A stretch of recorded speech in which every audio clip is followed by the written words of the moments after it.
안녕하십니까. 뉴스 플러스입니다. 오늘 국민의힘 대선 경선 1대1 맞수 토론에서 한동훈, 홍준표 후보가 맞붙고 있습니다. 비상계엄 사태와 탄핵 책임 등을 놓고 두 후보 사이 치열한 설전이 벌어졌습니다. 국회 취재기자를 연결합니다. 황보혜경 기자. 네, 국회입니다. 네, 지금도 토론 진행 중인데 두 후보의 신경전이 팽팽하죠.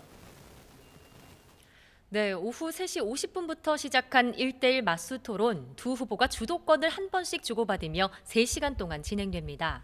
한동훈 후보는 홍준표 후보가 대선에서 이기면 이재명 세력과도 함께할 수 있다고 말한 데 동의할 수 없다면서 이 토론 시작부터 홍 후보를 저격했습니다.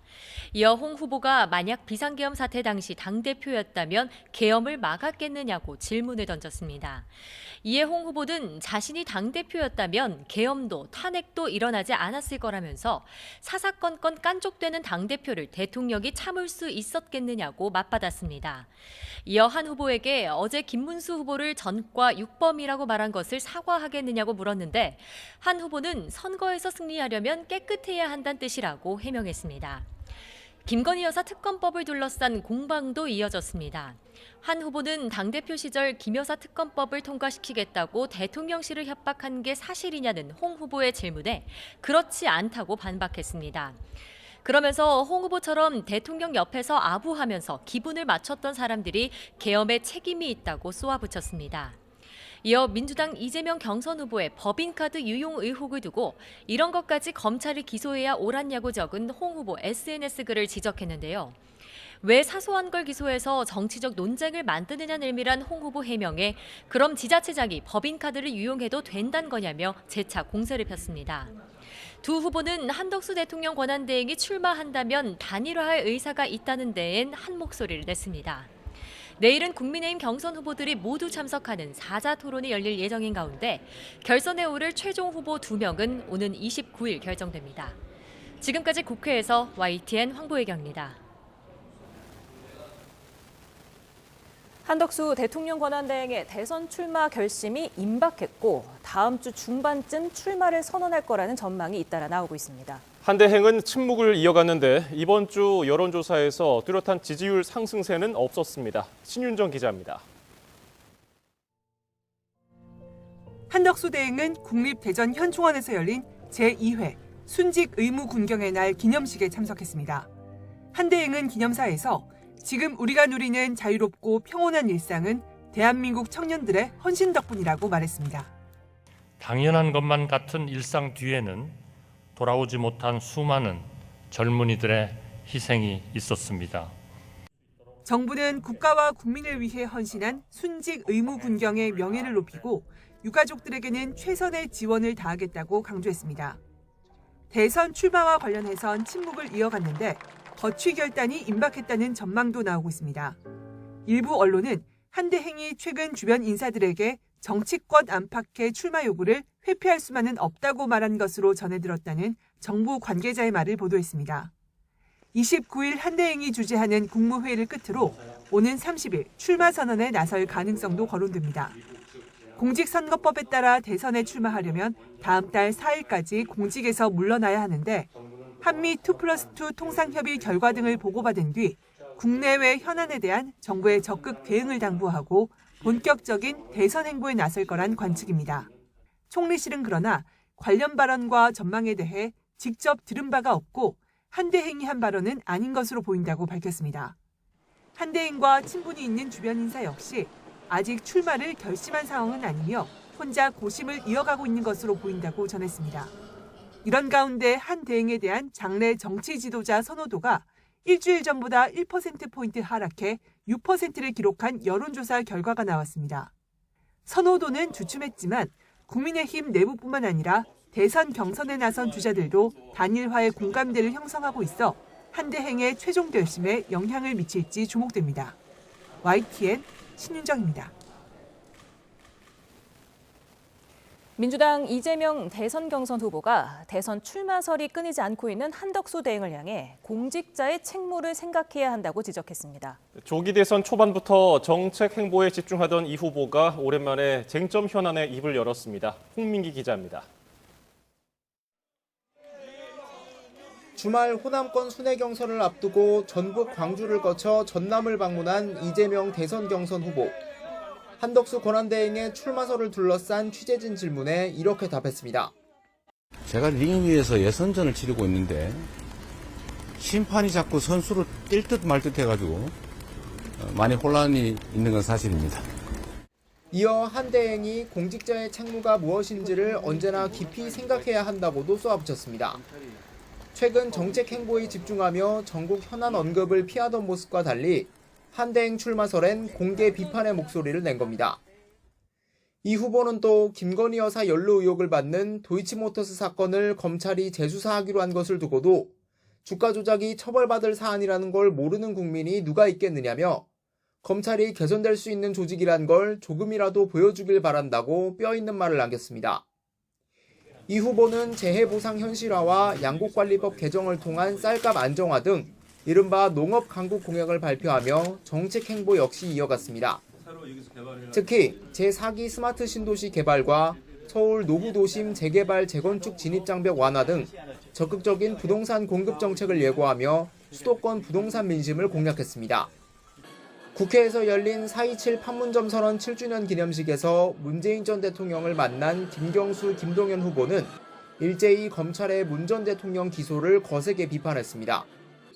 김경수 후보는 정권교체 이후 검찰의 수사 기능을 완전히 해체해야 한다고 주장했고 더 이상 검찰에게 수사 기능을 맡길 하등의 이유가 없음을 다시 한번 확인시켜 주었습니다. 김동연 후보도 검찰의 기소청 축소, 공수처 확대 개편 등 검찰개혁 공약을 발표했습니다. 무소불위한 검찰의 권한 분산과 견제로 무절제한 수사 만능주의, 수사권 남용을 방지하고 민주당이 최대 결집과 최대 투표를 위해 공을 들이는 호남에서 이재명 후보가 한덕수 권한대행을 정조준에 바짝 날을 세운 데는 적잖은 의미가 있다는 해석도 나옵니다. YTN 홍민기입니다. 문재인 전 대통령의 뇌물 혐의 사건을 맡을 재판부가 정해졌습니다. 검찰은 관련 사건으로 먼저 기소된 조현옥 전 청와대 인사수석 사건과의 병합을 요청했습니다. 권준수 기자입니다. 사위 특혜 채용과 관련해 뇌물수수 혐의로 재판에 넘겨진 문재인 전 대통령의 사건을 서울중앙지방법원 형사합의 21부가 맡게 됩니다. 선거와 부패 범죄를 담당하는 재판부로 검찰 기소 하루 만에 배당이 이뤄졌습니다. 재판부가 정해진 만큼 조만간 심리 절차에 들어갈 것으로 보입니다. 다만 검찰이 관련 사건으로 먼저 기소한 조현옥 전 청와대 인사수석 재판에서 병합을 요청한 만큼 다른 재판부로 다시 배당될 가능성도 남아 있습니다. 조 전 수석 재판에서 검찰은 문 전 대통령 사건과 직무 관련성 일부와 쟁점이 같다면서 똑같은 사실관계를 두고 증인과 증거물을 심리해야 하는 상황이라 병합이 필요하다고 설명했습니다. 재판부는 검토해보겠다며 병합과 관련해 검찰이 의견서를 자세히 써서 제출할 경우 관련 재판부와 협의해보겠다는 입장을 밝혔습니다. 검찰은 문재인 정부 출범 이후 이스타항공 창업주인 이상직 전 민주당 의원이 중소벤처기업진흥공단 이사장 자리에 올랐고 그 뒤로 문 전 대통령 사위 서모 씨가 이스타항공 해외법인에서 임원으로 채용돼 급여와 주거비 2억여 원을 받은 상황을 뇌물수수로 판단했습니다. 또 이 과정에서 청와대, 즉 문 전 대통령과 조 전 수석이 부정한 권한을 행사한 거로 보고 있는데 일각의 위법 기소 비판 속에서 혐의를 입증해 나갈 수 있을지 주목됩니다. YTN 권준수입니다. 문재인 전 대통령은 윤석열 전 대통령 파면을 초래한 비상계엄 사태가 대한민국 퇴행의 결정판이었다고 비판했습니다. 문 전 대통령은 국회에서 열린 4.27 판문점 선언 7주년 기념식에서 윤석열 정부가 의도적으로 남북 간 군사 충돌을 유발하려 했다는 정황까지 드러나 수사가 주목된다며 이같이 말했습니다. 이어 돌이켜보면 역대 민주당 정부는 보수 정권이 남긴 퇴행과 무능을 바로잡고 대한민국을 다시 전진시켜내는 게 운명처럼 됐다고 설명했습니다.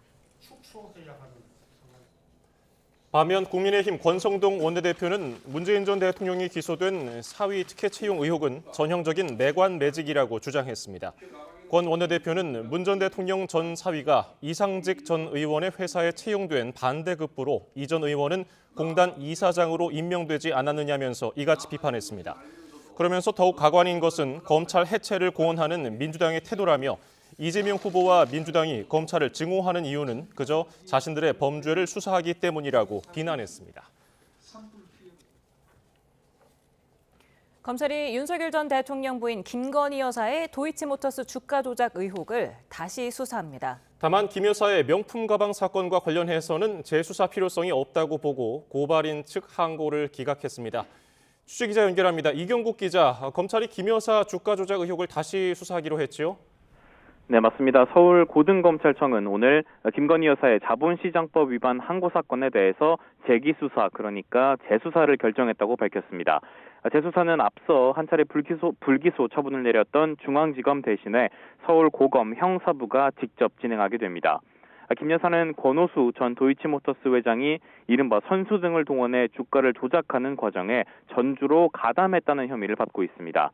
앞서 서울중앙지검은 지난해 10월 고발 4년 6개월 만에 김 여사에게 공모나 방조 혐의를 물을 수 없다고와 불기소 처분을 내렸습니다. 김 여사 계좌 가운데 일부가 실제 주가 조작에 동원된 건 맞지만 전문성이 없는 일반 투자자인데다가 주포 등 조작 세력과 직접 연락했다는 증거가 부족했다는 판단이었습니다. 하지만 고발인인 최강욱 전 의원이 불기소 처분에 불복해 항고를 제기하면서 서울고검은 사건을 검토해왔고 오늘 다시 수사할 필요가 있다는 결론을 내렸습니다. 네, 반면에 명품 가방 사건에 대해서는 재수사하지 않기로 했는데 어떤 이유를 들었습니까? 네, 말씀하신 것처럼 서울고등검찰청은 김 여사의 명품 가방 사건에 대해서는 재수사할 필요가 없다고 보고 불기소 처분에 대한 고발인의 항고를 기각했습니다. 앞서 서울중앙지검은 지난해 8월 전담 수사팀을 꾸려 수사한 끝에 김 여사의 청탁금지법 위반 혐의가 인정되기 어렵다고 판단해 불기소 처분을 했습니다. 청탁금지법이 공직자 배우자가 직무 관련 금품을 받지 못하도록 하고는 있지만 처벌 규정이 따로 없다는 판단이었습니다. 또 공여자인 최 목사가 건넨 금품이 친분 유지를 위한 것이고 대통령 직무와는 무관해서 윤 전 대통령이 신고 의무를 위반한 것도 아니라고 설명한 바가 있습니다. 이에 고발인이 인터넷 매체 서울의 소리 측이 항고를 했지만 서울고검도 과거 중앙지검과 같은 결론을 내린 것으로 보입니다. 서울의 소리 측은 항고 기각 결정문을 검토한 뒤에 재고발 또는 재항고하는 방안을 검토하고 있다고 설명했습니다. 지금까지 서울고검에서 전해드렸습니다. 대선까지 39일 남겨둔 오늘의 전국 상황, 김기은 국민의힘 대변인, 박성민 더불어민주당 전 최고위원과 짚어보겠습니다. 어서 오세요. 안녕하세요. 네.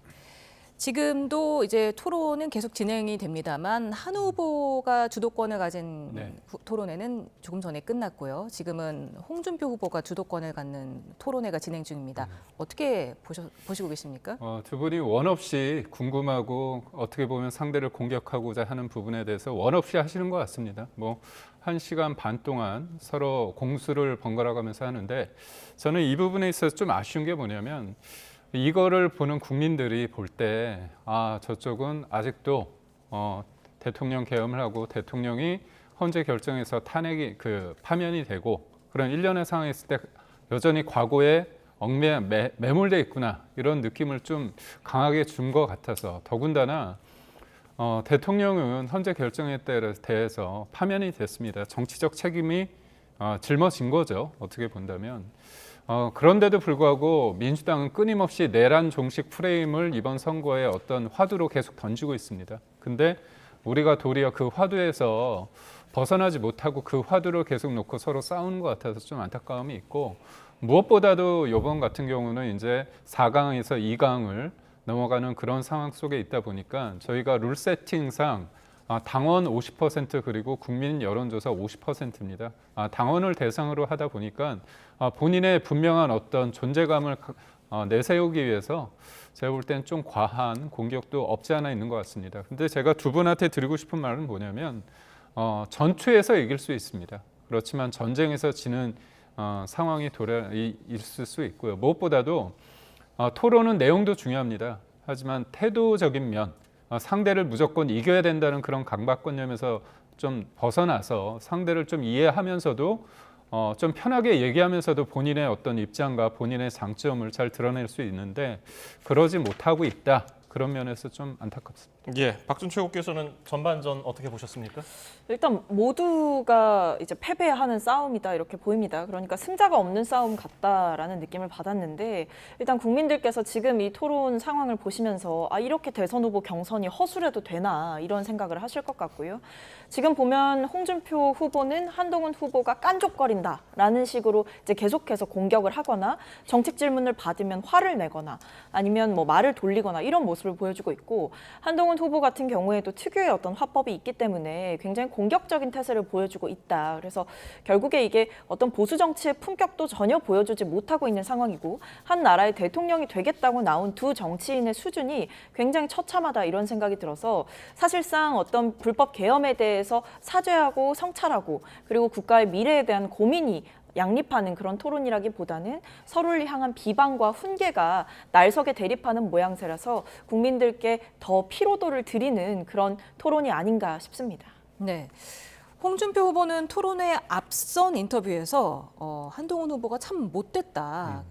버르장머리를 좀 고쳐야겠다. 그리고 이재명 후보와 토론하는 기분으로 하겠다. 이렇게 얘기를 했고요. 한동훈 후보는 홍준표 후보는 늘 막장 토론을 하는데 자신은 품격 있는 토론을 하겠다 했거든요. 어떻게 그대로 됐다고 보십니까? 아무래도 제가 어제 그 한동훈 후보하고 김문수 후보와의 어떻게 보면 이제 토론 중에서 이 얘기에 있어서는 한동훈 후보가 좀 아쉽다 그런 생각을 했습니다. 뭐냐면 김문수 후보가 예전에 민주화 운동을 하면서 했던 전과가 있지 않습니까? 그 전과를 어떻게 보면 이재명 대표의 어떤 전과와 이렇게 상호 비교하면서 전과 수를 보면 더 많은 거 아니냐 이런 얘기를 했을 때 아마 한 후보 입장에서는 본인이 좀 더 경쟁력이 있다. 전과는 아예 없는 게 좋은 거 아니냐. 그다음에 정강훈 목사와의 관계를 조금 끌어들이기 위해서 그렇게 공격을 한 것 같은데요.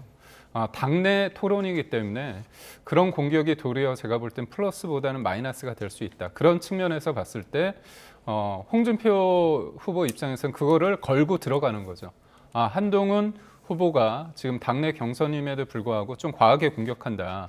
좀 매정하다. 그런 느낌을 씌우기 위해서 조금 제가 볼 땐 전략적으로 좀 한 것 같습니다. 예, 한동훈 후보 첫 질문이 계엄날 당대표였더라면은 막았겠느냐 이런 질문이었는데 홍 후보는 내가 당대표였다면 계엄 자체가 일어나지 않았을 것이다 이렇게 얘기했어요. 한동훈 후보의 전략 어떻게 보셨어요?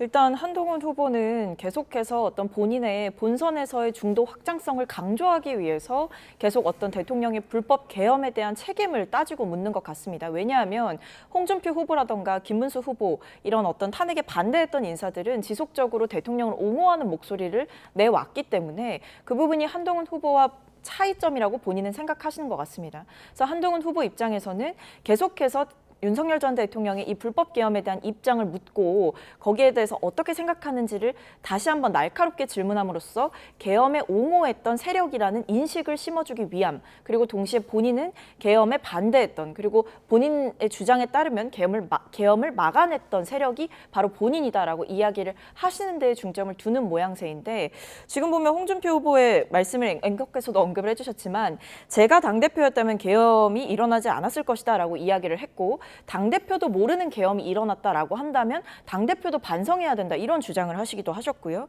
심지어는 사사건건 깐족대고 시비 거는 이런 당대표를 두고 대통령이 참을 수 있었겠냐라는 주장까지도 홍준표 후보가 했기 때문에 사실상 홍준표 후보의 어떤 이 불법 계엄에 대한 인식은 여실히 드러난 것이고, 심지어는 그것을 단순히 본인의 개인적인 의견 차원에서 두는 것이 아니라 이 윤석열 전 대통령이 저지른 불법 계엄의 책임이 한동훈 당시 대표에게 있다라는 점을 강조하려고 하는 것으로 보이는데, 이런 대선 경선 토론회를 보면서 어느 국민이 국민의힘에게 표를 주실 수 있겠느냐. 아직까지도 윤석열 전 대통령이 파면당한 지금까지도 여전히 한동훈 때문에 윤석열 전 대통령이 탄핵됐다 이런 주장을 일삼는 주자들이 보이면서 저는 중도 확장성은 물론이고 경선 과정에서의 흥행은커녕 오히려 국민의힘에 대한 실망감만 더 커지는 토론이다 이렇게 보고 있습니다.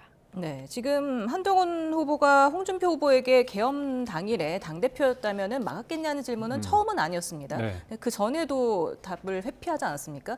오늘도 정확한 답변은 아니었어요. 저는 뭐 특정 후보자의 어떤 의견을 제가 뭐 두둔하는 건 아닙니다. 그렇다면 저는 한동훈 후보가 계엄의 날 어떻게 했겠느냐 했을 때 우선 홍준표 후보 입장에서는 뭐냐면 인식은 그렇습니다. 대통령의 계엄의 한 부분에 대해서 자기는 이거에 대해서 동의는 하지 않는다. 다만 탄핵에 찬성하지는 않는다. 탄핵에 반대한다는 입장이 있고 대통령이 계엄을 선포하는 데 있어서 야당의 문제점은 분명히 지적을 했습니다. 줄탄핵과 입법 폭주와 그런 부분에 대해서 지적을 한 다음에 그 세 번째 어떤 이유로서 여당 대표가 그 당시에 이재명 대표와의 어떤 싸움에서 실질적으로 야당과의 어떤 싸움, 그 다음에 뭔가 싸울 때 윤석열 정부가 부족한 부분이 있다고 한다면 옹호도 하면서 그렇게 했어야 되는 거 아니냐. 근데 의외로 싸움의 대상이 당내, 특히나 이제 윤석열 대통령한테 향했던 거 아니냐. 그러다 보니까 문제를 풀어가는 방식에 있어서 좀 과도한 면이 있었다. 그런 측면에서 얘기를 한 거거든요. 근데 저는 누가 먼저 얘기를 하든 간에 저는 한동훈 후보 입장에서는 본인이 계엄에 대해서 막았고 탄핵에 찬성한 부분에 대해서 본인이 정치적 자산이 있다고 생각을 한다면 그거를 기반으로 해서 굳이 본인 입으로 얘기 안 해도 그거를 한동훈 후보를 지지하는 사람들 입장에서는 이해를 하고 지지를 할 겁니다. 그렇다면 그 다음에 얘기를 해야 되거든요.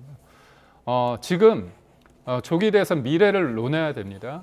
이재명 전 대표가 갑자기 통합적인 얘기를 하고 성장을 얘기하지만 실질적으로 당내 비명 행사를 하고 권력은 잔인하게 행사해야 된다는 얘기를 하신 분이 과연 통합적인 리더십을 보일 수 있는 건지, 그리고 또 하나는 성장을 말씀하시고 계시지만 반시장적이고 기업적인 어떤 정책, 특히나 반도체 특별법 관련해서 52시간 예외 관련해 가지고 해주신다고 했다가 나몰라라는 이런 부분에 대해서 지적을 하면서 진짜 성장과 진짜 통합에 대한 리더십을 구현할 사람은 나 한동훈이다, 아니면 나 홍준표다, 이렇게 얘기를 하는 게 좀 더 미래지향적이고 생산적 있는 토론이 아닐까 싶습니다. 예, 한동훈 후보는 경선에 나온 이유가 이재명 후보를 이기기 위해서 나왔다고 얘기를 했는데 홍 후보의 경우는 국회 권력을 존중하지 않고서는 할 수가 없다. 국회 권력과 함께 가야 한다면서 좀 포용적인 뜻을 내비쳤거든요. 이 점은 어떻게 들으셨어요? 뭐 각자 지금 이제 소구하려고 하는 지지층도 다르고 또 뭐 전략도 다르기 때문에 각자의 뭐 강점을 뭐 두드러지는 방향으로 이제 전략을 짠 것 같은데요. 사실 지금 상황에서 저는 뭐 이재명 후보를 이기기 위해서 출마를 했다라든지 뭐 포용적으로 가야 된다라든지 이런 이야기들이 어떤 과거에 대한 철저한 반성과 사죄 없이는 다 무의미한 얘기로 사실은 들립니다. 그래서 지금 앞서 이제 이야기 나왔던 게 이제 불법 계엄 날에 막았을 것이냐, 이 간단한 질문에 대해서조차도 말을 돌리거나 한동훈 후보에게 책임을 지우는 이런 모습들이 반복이 되고 있거든요. 사실은 김문수 한동훈 후보와의 토론도 마찬가지였고, 결국에는 이 불법 계엄이 잘못됐다, 윤석열 전 대통령이 잘못을 저질렀다, 이것은 위헌적이고 위법적인 행태였다라는 점이 헌법재판소에 의해서 명확하게 밝혀진 지금에서까지도 답변을 회피하거나 이제 한동훈 후보에게 책임을 돌리거나 이런 양상이 계속 반복되고 있는 모양새이기 때문에 저는 과거에 대한 직시 없이 자꾸만 뭐 미래로 나아가자느니 혹은 본선에서 이재명만은 안 된다라는 전략이 어떤 그 토대 위에서도 사과와 반성 없이는 유효하기가 어렵다라고 보고 있어서 사실은 앵커께서 언급해 주신 부분이 어떤 유권자들의 선택을 받기에는 부족한 주장들이다, 그렇게 보입니다. 네. 지금 한동훈 후보가 홍준표 후보에 대해서 또 가상화폐에 관해서 물었습니다, 오늘. 다시 한번 물었는데 잘 대답을 그렇게 잘 모른다고 홍준표 후보가 표현을 했어요. 그래서 지금 대필하신 거 아니냐는 그런 의혹이 조금 제기된 것 같은데요. 구체적으로 뭐 책에 어떤 내용이 나와 있는지 저는 모릅니다. 하지만 뭐 정치인이 책을 내는 데 있어서 본인이 다 쓰는 경우도 있지만 때로는 도움을 받아 쓰는 경우도 있죠. 그리고 좀 빨리 쓰는 경우는 대체로 어떤 방식을 이용하냐면 이른바 대담을 통해서 그 내용, 본인의 생각을 자연스럽게 표현하기도 합니다. 한동훈 후보 입장에서는 가상자산이나 금융 쪽에 있어서 본인이 특히나 금융 관련해서는 자기가 검사 시절에 수사를 했기 때문에 그 내용에 대해서는 굉장히 구체적으로 아는 부분이 있습니다.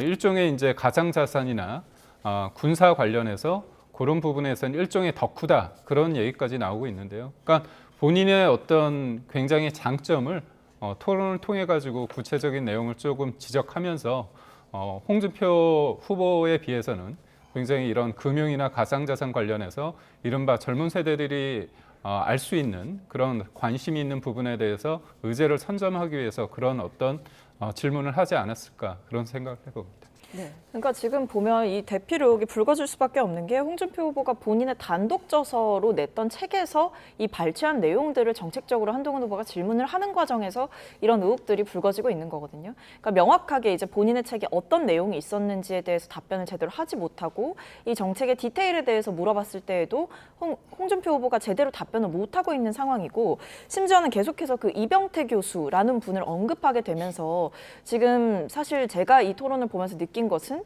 이게 홍준표 후보가 쓴 책이 맞을까라는 생각이 있었고 그 외에도 이럴 거면 이병태 교수가 출마를 할 것이지 왜 홍준표 후보가 출마를 하셔서 계속해서 이 토론 자리에서 뭐 이병태 교수의 이름이 나오거나 약간 정책에 대해서 답변을 제대로 못하는 모습을 보이냐 이런 의혹이 계속 불거질 수밖에 없는 상황인 것 같습니다. 그래서 지금 보면 사실 최근에 뭐 홍준표 후보가 디지털 화폐라든지 관련한 공약들을 발표하기도 했었고 여러 가지 첨단 기술이라든지 아니면 금융 관련한 공약들을 발표하는 일들이 있었는데 이 부분에 대해서도 이 기자들과 질답하는 과정에서 공약 자체에 대한 이해가 부족한 모습을 보이기도 했었거든요. 그래서 지금 상황에서 홍준표 후보가 과연 본인이 내놓은 정책적인 공약에 대한 이해가 있는 것인지 심지어는 과거 본인의 단독 저서로 출간했던 이 정책적인 디테일에 대해서 제대로 알고 이야기를 하는 것인지 그러다 보니까 앵커께서 물어보신 대로 이게 대필 의혹이 불거지지 않고는 견딜 수가 없는 상황이 됐다. 아마 홍준표 후보는 이런 부분들에 대해서 이 토론회가 끝나고도 명확하게 답변을 해야 될 거라고 보고 있습니다. 네. 정치인들이 저서를 참 많이 내지 않습니까? 근데 대필하는 게 좀 관행인가요? 어떻습니까? 저도 뭐 총선에 임하면서 책을 냈습니다. 근데 대필에 대해서 시간이 만약에 부족한 사람들 입장에서는 책을 좀 빨리 내야 된다고 한다면 그 대필에 대해서 뭐 얘기를 할 수 있겠죠. 근데 저는 대필을 하지 않았습니다. 우선적으로 비용도 많이 들고요. 또 하나는 오랫동안 이제 인터뷰를 해야 되는데 어차피 제가 써야 될 겁니다. 그렇기 때문에 정치인이 책을 낸다는 것은 어떤 의미냐면 내가 왜 정치를 해야 되는지 그리고 책을 저술하는 과정에서 저의 생각이 정리되는 어떤 순간이 있거든요. 그렇기 때문에 책을 낸다는 것은 굉장히 중요한 겁니다. 그런 측면에 있어서 홍준표 후보께서 저는 잘 모르겠습니다. 대필을 했는지 본인이 직접 썼는지는 모르겠지만 일정 부분 이런 부분에 대해서 의혹이 있다면 본인이 이제 명확하게 설명을 해주시면 되지 않을까 싶습니다. 예. 홍준표 후보께서는 본인이 직접 썼다고 조금 전에 토론회에서 그러면 밝혔습니다. 썼겠죠. 네. 예. 계엄에 대해서 사과하는 부분에 대해서도 오늘 토론회에서 한동훈 후보가 얘기를 했고 마지막 그러니까 한동훈 후보가 주도권을 가진 토론회에서 마지막 부분에 또 고개를 숙여서 사과하기도 했는데 윤희숙 여의도 연구원장이 또 사죄하는 발언이 있었고 권성동 원내대표도 대체로 동의한다? 이런 발언이 나오는 배경은 어떻게 보세요? 저는 일단은 국민의힘 지도부가 굉장히 비겁한 행보를 보이고 있다고 생각을 하는데 사실은 이 첫 방송 연설에서 이제 윤희숙 여의도 연구원장이 직접 어떤 이 계엄이라든지 대통령이 다 이기고 돌아왔다 이런 주장을 한 것에 대해서 사죄를 하는 모습을 보였잖아요. 근데 사실 당의 공식적인 입장으로 사죄를 표명하는 것이 맞고 이런 뭐 연설을 통해서 그리고 여의도 연구원장의 입을 빌려서 이런 식의 어떤 대리사과 형태를 취하는 것은 저는 좀 책임을 회피하는 자세다라는 생각이 듭니다. 심지어는 뭐 이 윤희숙 원장의 어떤 연설 내용에 대해서 지도부가 알고 있었느냐 이런 취재들도 사실은 빗발쳤는데 여기에 대해서 뭐 일부 익명을 요구한 당 관계자들은 뭐 구체적인 단어나 이런 부분들에 대해서는 동의하기 어렵다라는 식으로 대답을 피하거나 아니면 뭐 잘 몰랐다 정도의 답변을 하는 식으로 넘어가고 있거든요. 근데 사실 이게 상식적으로 첫 방송 연설의 토론자를 선정하는 과정에서 지도부와의 교감이 없을 수가 없는 상황이고 심지어는 당직을 맡고 있는 분이 당의 어떤 주장과 정반대되는 이야기를 하는 것도 상상하기 어려운 일입니다. 그러니까 이제 결국 대선이 정말 얼마 안 남은 시점이 다가오니까 이제 이른바 윤석열 전 대통령과의 손절을 노리고 있는 것 같습니다. 근데 이미 손절을 하기에는 너무나 멀리 함께 같이 왔고요. 아직까지도 단적인 예로 윤석열 전 대통령 제명이라든지 출당이라든지 전혀 못 시키고 있지 않습니까? 그러면서 이 불법 계엄에 대해서는 선을 그어야 될 것 같고, 그런데 당 지도부, 예를 들면 뭐 비대위원장이나 원내대표가 직접 나서서 처절하게 사과를 하게 된다면 윤석열 전 대통령의 지지층들이 이 선거 과정에서 떠나갈까 봐 두렵기 때문에 이러지도 저러지도 못하는 상황 속에서 윤희숙 원장이 입을 빌려 대리 사과하는 이런 양상을 만들면서 우리 나름대로 선 긋고 있다라는 식의 입장을 취하는 것은 저는 전략적으로도 실패인 것이고 진정성 측면에서도 마이너스다 이렇게 보고 있습니다. 네. 얼마 전 홍준표 후보가 뉴스타파 모 기자에게 질문을 받지 않겠다면서 버럭하는 모습이 공개가 되지 않았습니까? 이에 대한 질문도 있었는데요.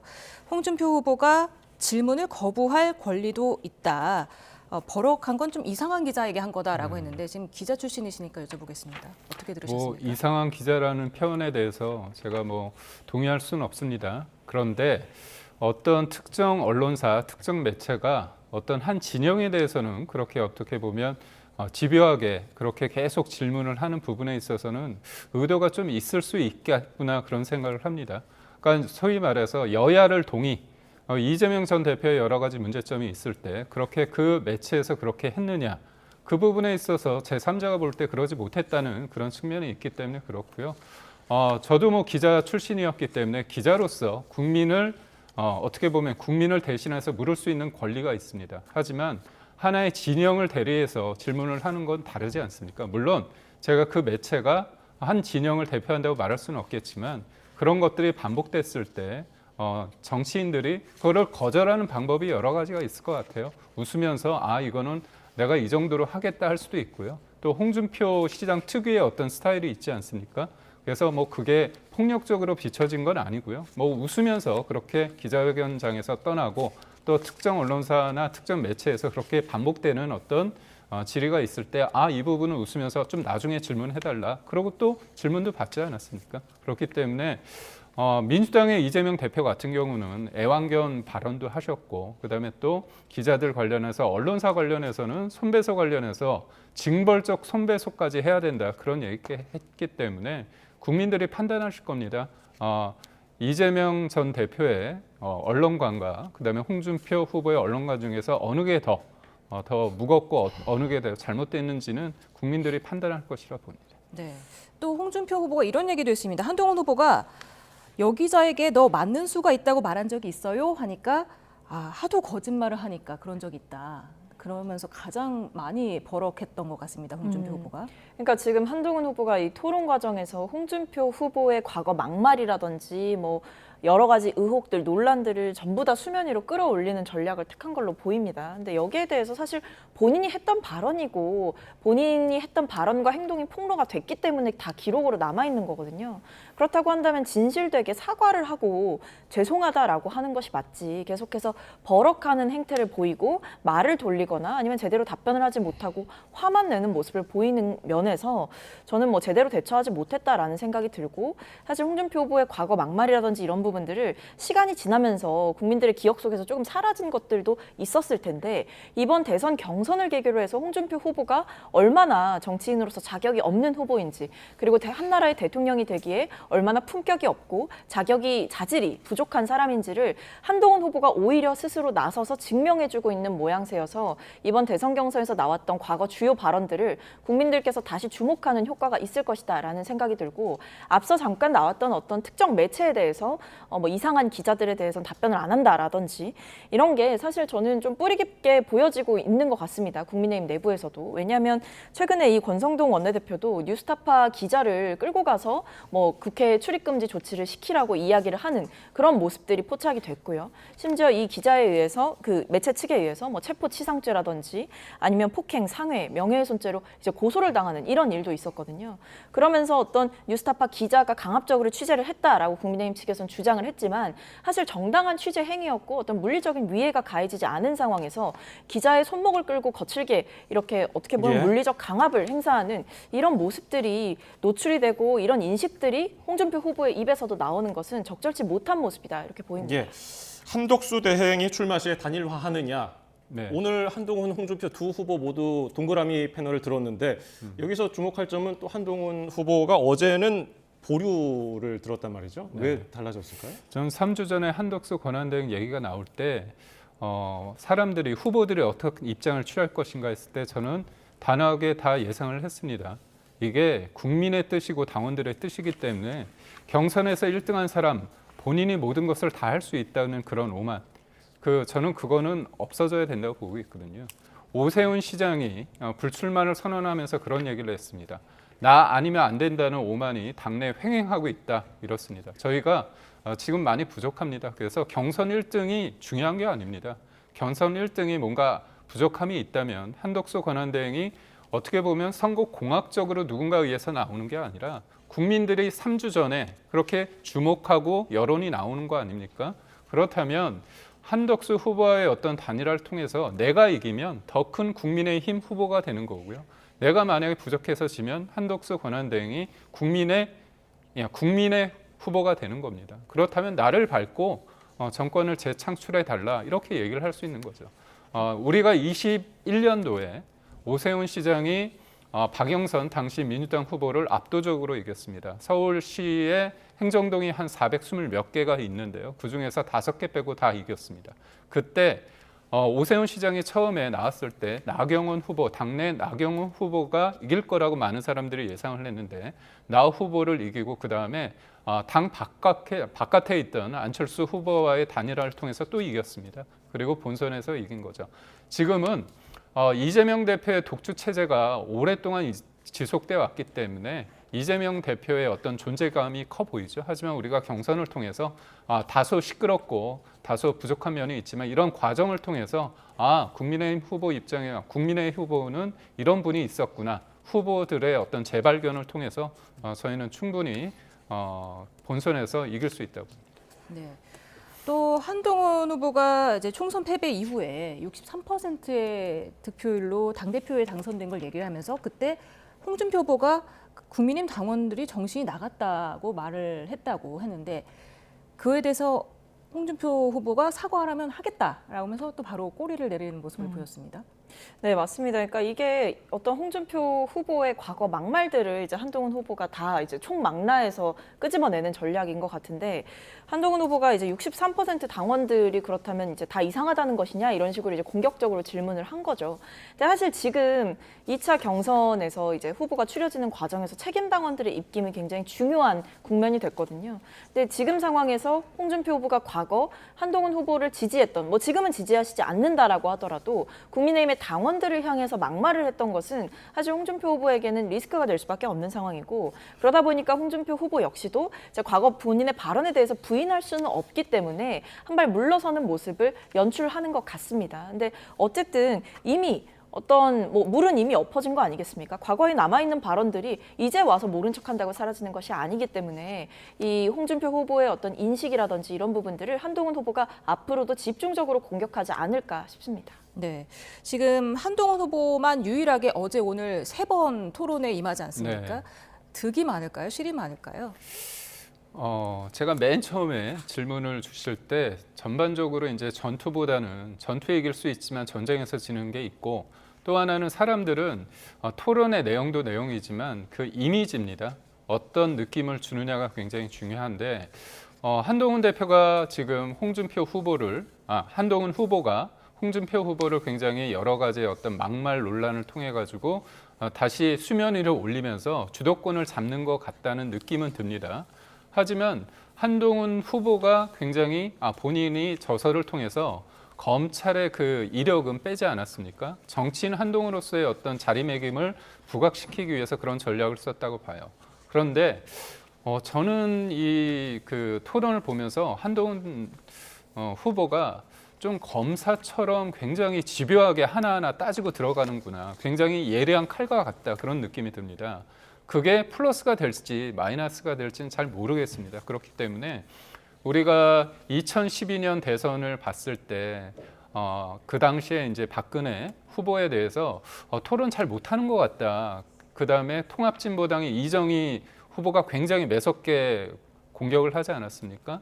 심지어 당신 떨어뜨리러 나왔다 이런 얘기까지 했는데 그때 인상을 봤을 때 과연 플러스가 뭐였습니까? 그러니까 토론을 잘하는 사람을 뽑는 게 아닙니다. 그런 측면에서 때로는 내가 어떤 부분에 있었을 땐 부족함에 있어서 진솔한 사과를 하고 그다음에 어떤 부분에 있어서는 충분히 공격할 수도 있는데도 불구하고 어느 선에서는 좀 멈추고 그렇게 어떻게 보면 강약이 있어야 되는데 그런 어떤 공간, 정치라는 게 대화와 타협으로 이루어지는 만큼 어느 정도의 여백이 있어야 되는데 지금의 어떻게 보면 논리싸움, 이런 논리싸움이 당원들과 국민들한테 어떻게 비춰질지는 저는 저 개인적으로는 잘 모르겠습니다. 예. 네, 근데 사실 저는 이제 한동훈 후보의 그러니까 홍준표 후보에 대해서 비판하고 지적하는 말 중에 사실관계가 틀린 게 없다라고 한다면 정당한 주장들을 했다라는 생각은 드는데 그것과 별개로 이게 앞서도 제가 잠깐 언급드렸지만 여기에 승자가 없다라는 생각을 했습니다. 그러니까 한동훈 후보가 내용적으로는 승리를 거뒀다라고 할지라도 사실은 상처뿐인 승리가 될 수가 있어요. 왜냐하면 한동훈 후보는 본인의 이 공고한 팬덤 외에 확장을 해 나가야 되는 과제가 있는 거거든요.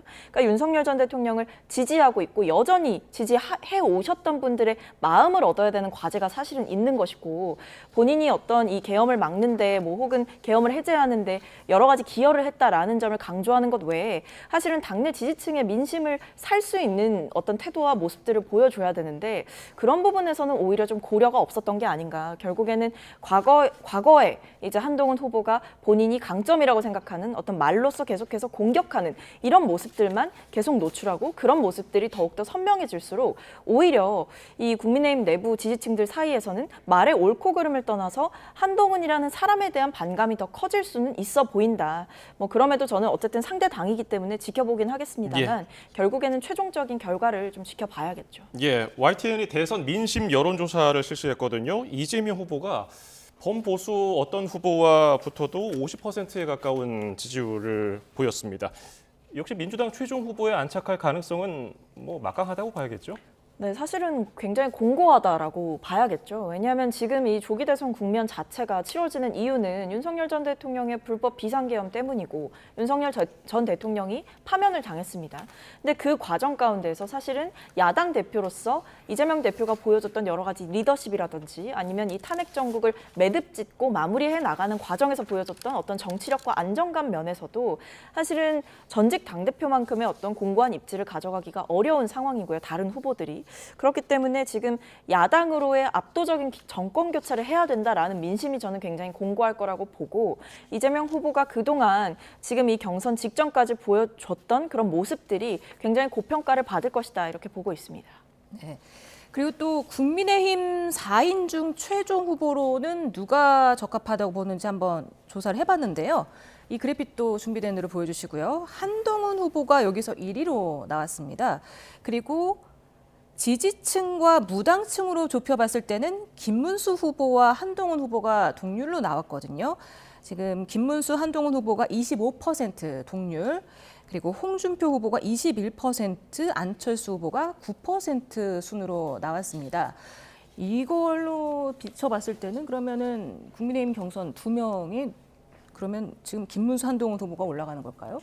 그럴 가능성이 높아 보이기는 합니다. 물론 예단할 수는 없습니다. 왜냐하면 지금 이 두 번째로 치러지는 경선의 룰 자체가 책임당원이 50%를 차지하는 그러니까 지난 1차 경선에서 나경원 의원이 떨어지고 안철수 의원이 올라가는 이런 이변이 일어나기에는 룰 자체가 다르기 때문에 지금 상황에서는 이 당원들의 입김이 더 세진 상황에서 사실은 이 게임을 치러야 되는 거거든요. 그렇기 때문에 한동훈 후보가 그래서 저는 단일화에 대해서 특히 한덕수 권한대행에 대해서도 입장을 좀 선회한 것으로 보이고 그래서 아직까지 단언할 수는 없습니다만 분명한 것은 어떤 이 나경원 후보가 떨어지고 안철수 후보가 올라가는 이런 상황들 보면 이 국민의힘 지지층 내부에서도 적극적으로 표현하지 않아도 어떤 전략적인 선택을 해야 되는 것 아니냐라는 점을 고려하고 있는 지지층 내부의 어떤 분열이라든지 변화가 있기 때문에 한동훈 후보가 사실은 어떻게 보면 다른 후보들에 밀리지 않고 어떤 이런 수치들이 나오고 있는 게 아닌가라는 점을 생각해 볼 수 있을 것 같습니다. 대변인께서는 어떻게 보셨습니까?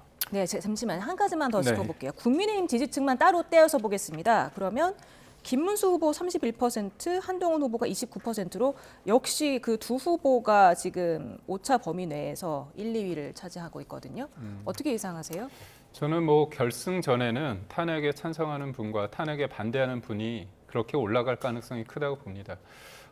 지금 제가 앞서 말씀드리고 싶은 건 뭐냐면 앞서도 말씀드렸지만 지금 국민의힘 당원들은 사실 누가 되든지 크게 관심이 없습니다.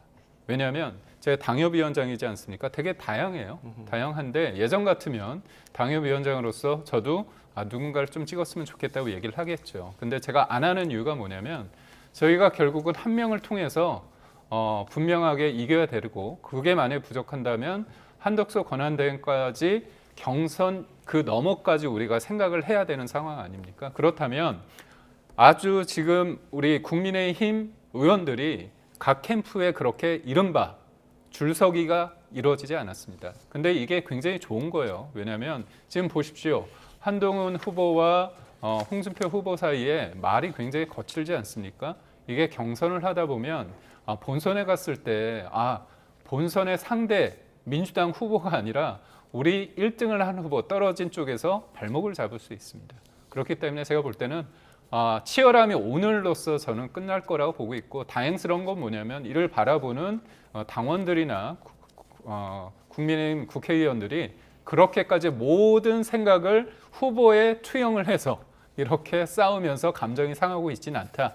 그런 측면에서 봤을 때 저희는 경선에서 누군가 정해지고 한덕수 권한대행과의 어떤 단일화가 이루어지면 그리고 빅텐트가 이루어지면 아주 넓은 마음으로 절실함을 가지고 그 후보를 지지할 준비가 돼 있다는 말씀을 드립니다. 예.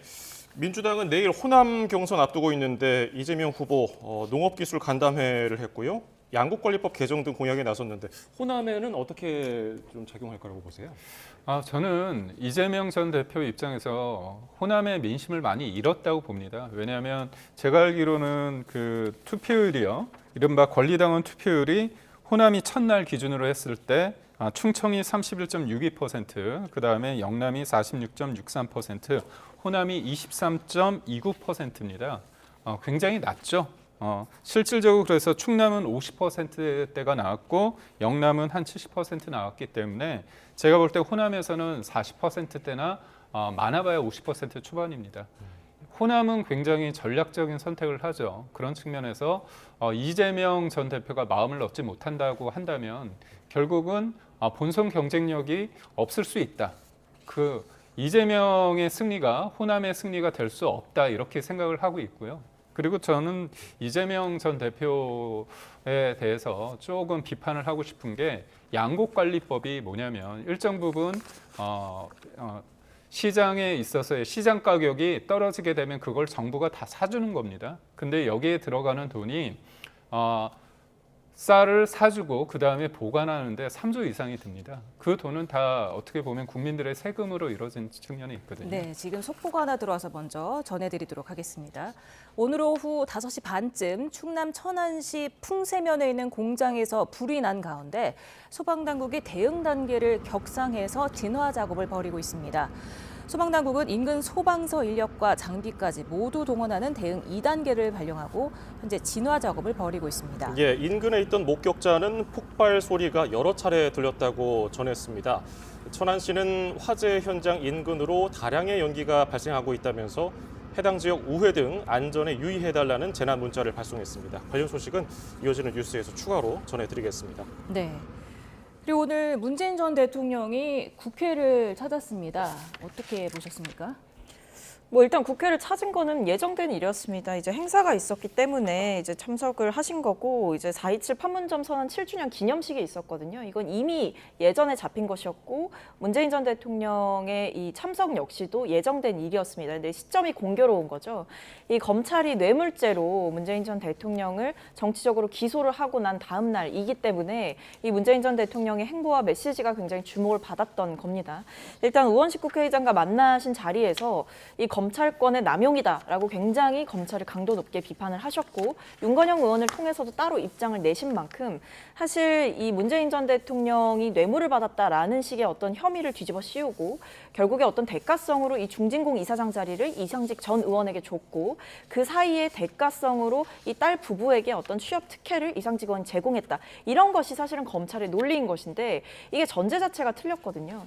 그러니까 문재인 전 대통령이 지급해왔던 생활비를 이제 내지 않게 않게 되었으니, 사유가 월급을 받게 되면서 내지 않게 되었으니 이것이 경제적인 이득을 본 것 아니냐라는 프레임인데, 일단 문재인 전 대통령 같은 경우에는 생활비를 지급했던 것이 아니라 전 사위의 집에 거주했던 시절에 임대료를 지급한 것입니다. 그렇기 때문에 이 딸 부부에게 생계를 위해서 생활비를 지급했다라고 보는 그 전제 자체가 틀린 것이고, 그리고 100문항이 넘는 이 질문을 보내놓고 서면으로 검찰의 질문에 대해서 답변을 준비하고 있던 와중에 이런 식으로 기습 기소를 하는 것 자체가 검찰권의 남용이고 뇌물죄 자체가 성립하기 어려운 논리적 구조를 갖고 있음에도 불구하고 마치 문재인 전 대통령이 부정한 인사권을 행사하고 그 대가로 어떤 경제적인 이득을 본 것처럼 이런 프레임을 씌우는 검찰의 정치 기소는 저는 제대로 이번에 심판을 하고 넘어가야 된다라는 생각이 들고, 이래서 오히려 검찰이 스스로 검찰개혁의 명분을 제공하고 있다라고 생각합니다. 예, 반론 듣겠습니다.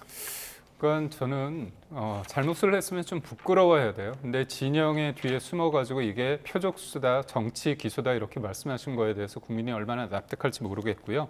이 문제의 심각성은 뭐냐면 청와대 민정비서관 특별감찰반이라는 게 있습니다. 이게 왜 있냐? 대통령 이름을 팔아서 친인척들이, 가족들이 나쁜 짓을 하지 말라고 감시하라는 곳입니다. 그런데 이분들이 2018년부터 특혜 채용, 다른 사람도 아니고 일반 사람이면 불가능한 일들, 특혜 채용을 한 거죠. 서모 씨란 분이, 사위란 분이 이른바 항공업계의 어떤 경험이 전무한데 한 달에 주거비까지 포함해가지고 1,000만 원 이상씩 받은 겁니다. 그리고 그 자리를 준 사람이 누구냐? 중진공 이사장이라고 해가지고 이상식 전 의원, 그분을 어떻게 보면 청와대에서 이분이 중진공 이사장 자리에 되는 거는 어떻게 보면 반대하는 목소리가 있음에도 불구하고 문재인 당시 대통령은 임명을 했습니다. 그 이후에 3개월 뒤에 채용이 된 거고요, 서모 씨가. 그리고 그 다음에 이상식 중진공 이사장은 2020년 총선에 나왔습니다. 근데 유력하게 전주 지역에 라이벌이라고 할 수 있는 유력한 후보가 있음에도 불구하고 컷오프가 됐습니다. 그리고 그분은 또 배지까지 달았죠. 그러니까 여러 가지 상황이 갑작스럽게 한두 가지의 팩트를 가지고 검찰이 기소를 한 게 아니고요. 여러 가지 상황에 대해서 하나부터 열까지 다 빽빽하게 증거를 가지고 기소를 한 만큼 저는 다른 것 떠나서 이런 상황에 대해서 전직 대통령으로서 부끄러움은 없는지 다시 한번 묻고 싶습니다. 근데 검찰이 진짜 해도 너무하다는 생각이 들고 이 말씀을 꼭 드려야겠습니다. 영부인이 명품백을 받는 그 장면이 온 국민에게 결과가 드러났는데도 불구하고 거기에 대해서는 처벌할 조항이 없다라는 식으로 기소 자체를 하지 않고 압수수색이라든지 강제수사 혹은 소환조사조차 제대로 하지 못했고, 심지어는 주가 조작 공범들이라고 볼 수 있는 유력 관계자들은 다 구속되고 최종적으로 형이 확정되는, 유죄가 확정되는 이런 일이 있었음에도 불구하고 김건희 여사에 대해서는 검찰이 도대체 얼마나 적극적으로 수사를 하고 있죠. 문재인 전 대통령이 그렇다면 타이 이스타젯 항공에 이 전 사위가 취업하도록 어떤 압력을 넣었습니까? 혹은 공모를 했습니까? 관여를 했습니까? 그렇게 볼 수 있는 어떠한 증거도 없음에도 불구하고 뇌물죄로 이런 프레임을 씌워서 정치적 기소를 하는 것은 대선 국면에서 검찰이 어떻게든지 개입하겠다라는 의지로밖에 읽히지 않습니다. 예, 짧게 반론 듣고 마무리하겠습니다. 이른바 도이치모터스 관련해가지고 검찰이 제대로 수사를 못했냐, 그래가지고 서울중앙지검장 등 검사 3명에 대해서 탄핵을 했습니다. 탄핵을 했는데 기각이 됐습니다. 그 부분에 대해서 문제가 일정 부분 해소가 됐다고 저는 보고 있고요. 예. 그다음에 그 명품백을 받은 부분에 있어서는 법에 미비점이 있는 겁니다. 처벌할 수 있는 조항이 없습니다. 그거는 다 알고 있는 거 아닙니까? 그런 측면에서 저는 명품백을 받은 부분에 대해서는 도의적으로 저는 국민의 눈높이에서 맞지 않다고 해서 비판받을 만하다고 봅니다. 하지만 사법적인 처리가 우리가 문명국가에 있어서 법의 조항이 없는데 어떻게 합니까? 그거는 법에서, 입법부에서 잘 하시면 됩니다. 예, 알겠습니다. 김기흠 국민의힘 대변인, 박성민 민주당 전 최고위원이었습니다. 두 분 감사합니다. 감사합니다. 고맙습니다.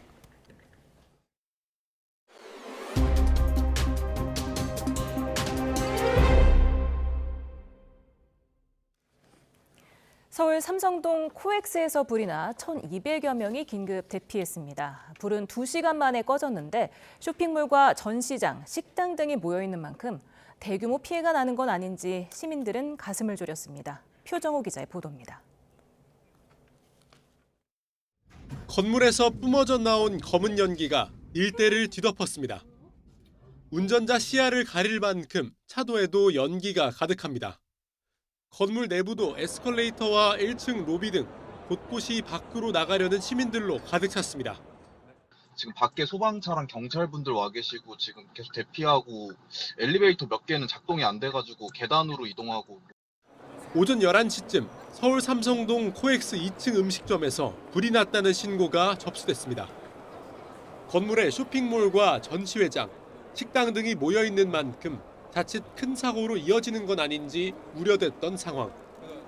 특히 금요일 점심시간이라 사람이 더 몰렸던 것으로 보이는데 건물 안에 있던 관광객과 직원 등 1,200여 명이 급하게 대피했습니다. 점점 이제 소리가 되게 크게 나고 사람들이 약간 좀 웅성웅성 거리더니 조금씩 이제 가야 된다 이렇게 얘기가 들리더라고요. 안에서 2층 정도 나오니까 냄새가 난다 이렇게 많이 느껴졌었습니다. 화재가 발생했던 코엑스 앞입니다. 연기가 건물 내부에 차면서 방문객들은 이곳 출입문 등을 통해 대피했습니다. 이 과정에서 다친 사람은 없는 것으로 확인됐는데 다만 일부가 연기를 마신 것으로 파악됐습니다.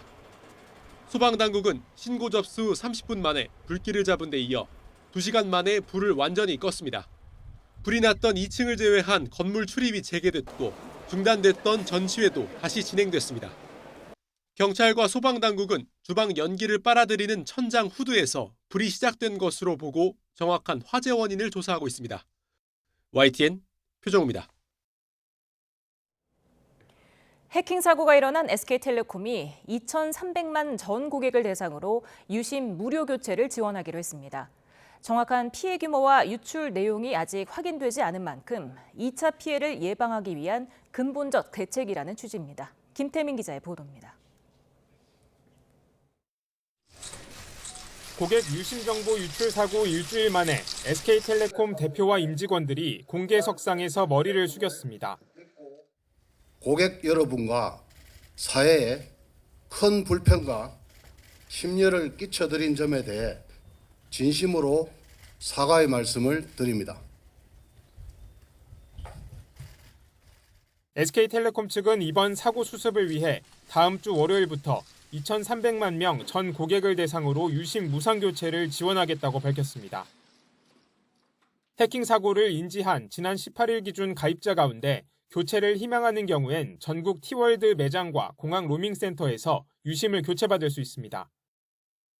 SK텔레콤 통신망을 사용하는 알뜰폰 고객도 이번 지원 대상에 포함됐습니다. 또 이미 자비로 유심을 교체한 경우에는 비용을 환급하기로 했습니다. 앞서 SK텔레콤 측은 해킹 사고가 알려진 직후 유심 도용을 막을 수 있는 유심보호 서비스 가입을 안내하고 비정상 인증 시도 차단도 강화했습니다. 하지만 정확한 유출 규모와 내용 등이 파악되지 않으며 고객 불안이 이어지자 결국 유심 무상 교체를 결정했습니다. 고객들께서 생각하고 계시는 어떤 불안감을 최종 해소한다는 측면에서 저희가 이제 추가 선택지를 드린 걸로 유출로 추정되는 것과 관련해서는 일단 유심 교체가 근본적인 대책이라고 저희는 보고 있습니다. 지금 SK텔레콤 측은 일단 해킹 피해가 일어난 서버 시스템을 완전히 격리했으며 또 다른 해킹 흔적은 없었다고 설명했습니다. 하지만 유출 정보를 이용한 2차 피해 사례가 아직 드러나지 않은 만큼 이번 사태 후유증은 가늠하기 어려운 상황입니다. 이에 따라 민관합동조사단의 최종 결과가 나올 때까지 파장은 당분간 이어질 전망입니다. YTN 김태민입니다. 음주 뺑소니 혐의로 구속 상태에서 재판에 넘겨진 가수 김호중 씨가 항소심에서도 징역 2년 6개월을 선고받았습니다. 서울중앙지법은 오늘 김 씨의 위험운전 치상 혐의 항소심 선고기일에서 원심과 같은 징역 2년 6개월을 선고했습니다. 재판부는 김 씨의 사고와 도주 부분은 죄질이 불량하고 범행 후 정황도 좋지 않다고 판단했습니다. 군복을 입은 남성이 지하철에서 신체 부위를 노출한 사건이 논란인 가운데 이 남성이 현직 군인 신분인 것으로 확인됐습니다. 서울 서초경찰서는 공연 음란 혐의를 받는 현역 군인 20대 A씨를 상대로 출석 일정을 조율하고 있다고 밝혔습니다. A씨는 지난 19일 신분당선 열차 안에서 군복 바지 지퍼를 내린 채 신체 부위를 노출한 혐의가 있습니다.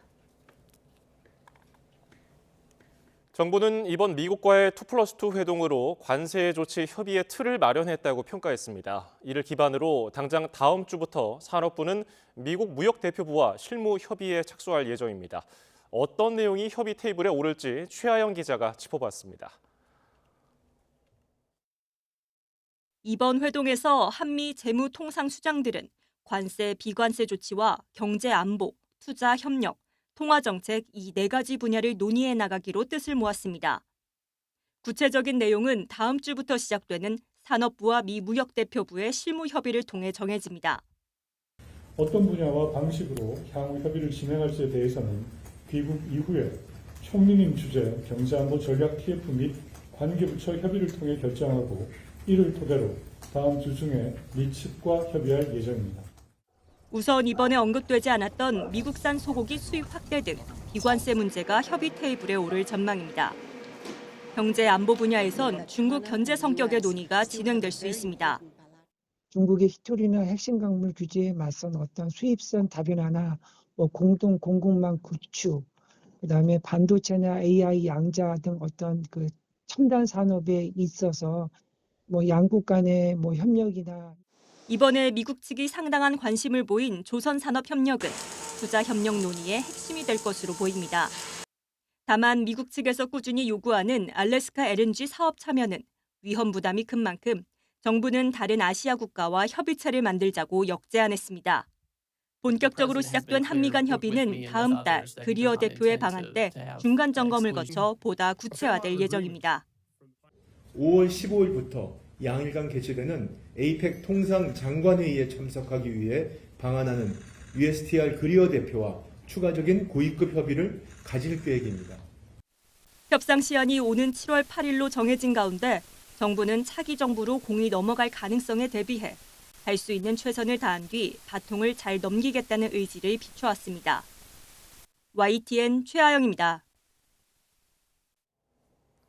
트럼프 미국 대통령이 중국에 대한 관세 인하 의지를 시사한 가운데 중국도 일부 미국산 품목에 대한 125%의 추가 관세를 이미 철회했거나 철회를 검토하는 것으로 알려졌습니다. 중국 당국의 공식 발표는 없었지만 이런 조치가 이미 무역 현장에서 이루어지기 시작했으며 에탄과 의료 장비 등에 대한 관세 면제도 검토되고 있다고 외신과 중국 현지 매체 등이 보도했습니다. CNN 방송과 중국 차이징에 따르면 중국 당국은 최근 메모리칩을 제외한 미국산 반도체 8종에 대한 관세 철회 조치를 내렸습니다. 영어 유치원에 들어가기 위한 이른바 4세 고시 초등 의대반을 위한 7세 고시 등 요즘에 아이들은 어려서부터 경쟁의 한복판에 내몰립니다. 아이들의 정서 발달을 걱정하는 목소리가 많은데 실제로 서울 강남 3구 아이들의 경우 우울과 불안 등 정신 건강이 심각한 상태인 것으로 나타났습니다. 백종규 기자입니다. 서울에 있는 유아 대상 영어학원, 이른바 영어 유치원은 지난해 기준 240곳에 달합니다. 이 가운데 강남 3구, 그러니까 강남구와 서초구, 송파구에 위치한 영어 유치원은 59곳으로 전체의 25%를 차지합니다. 강남 3구를 영유아 사교육의 중심지라고 부르는 이유이기도 합니다. 4세 고시, 7세 고시 등 영유아 사교육 시장 과열 속 강남 키즈들이 과도한 학습 스트레스에 노출되고 있다는 우려가 컸는데 우려가 현실로 나타났습니다. 건강보험심사평가원 자료를 보면 강남 3구에 거주하는 9세 이하 아동의 우울증과 불안장애 건강보험료 청구 건수가 최근 5년 동안 3배가량 늘어난 겁니다. 특히 지난해 청구 건수를 보면 송파구가 1,442건, 강남구가 1,045건, 서초구가 822건으로 집계됐는데 강남 3구의 구별 평균 청구 건수는 서울시 25개 자치구 평균의 3.8배에 달했습니다. 물론 진료 건수 자체가 많다는 의견도 있지만 전문가들은 조기 학습으로 인한 스트레스를 가장 큰 원인으로 꼽습니다. 강남 3구보다는 덜하지만 전국적으로 봐도 우울, 불안 등으로 인한 9세 이하 어린이의 건강보험 청구 건수는 5년 만에 2배 넘게 증가했습니다. 사교육 입문 나이가 점점 어려지고 공부의 강도가 세지는 탓에 이른바 4세 고시 방지법을 만들어야 한다는 제안까지 나왔습니다. 사교육에서 일어나는 아이들에 대한 과도한 인지교육에 대한 좀 제한을 두자. 일정 시간 이상 넘치지 못하도록 그렇게 좀 규제하는 법을 만들자. 그런 취지에서 제안을 한 것입니다. 최근에는 인권위원회 영유아 사교육을 아동학대로 규정해달라는 진정까지 제기됐습니다. 하지만 지난해 사교육비 규모가 역대 최대를 기록한 가운데 교육당국이 내놓은 대책은 고액 교육비와 편법 운영 단속뿐입니다. YTN 백종규입니다. 오늘 늦은 시간까지 바깥에 계신다면 옷차림 조금 따뜻하게 하셔야겠습니다. 현재 서울 기온이 14.5도, 자정에는 9도까지 내려가는 등 어제보다 낮아 쌀쌀하게도 느껴지겠습니다. 내일 아침에는 서울 기온이 8도, 대구 7도로 오늘만큼 쌀쌀하겠지만 한낮에는 서울 기온이 19도, 대구 25도까지 오르는 등 오늘보다 1도에서 5도가량 높아지며 더 따뜻해지겠습니다. 또 맑은 하늘이 함께하며 나들이 즐기기 좋겠지만 전국적으로 바람이 강하게 부는 가운데 동쪽 지역을 중심으로 매우 건조한 날씨가 이어지겠습니다. 휴일인 모레도 따뜻하겠지만 제주도에는 밤부터 비가 조금 내릴 전망입니다. 날씨 정보였습니다.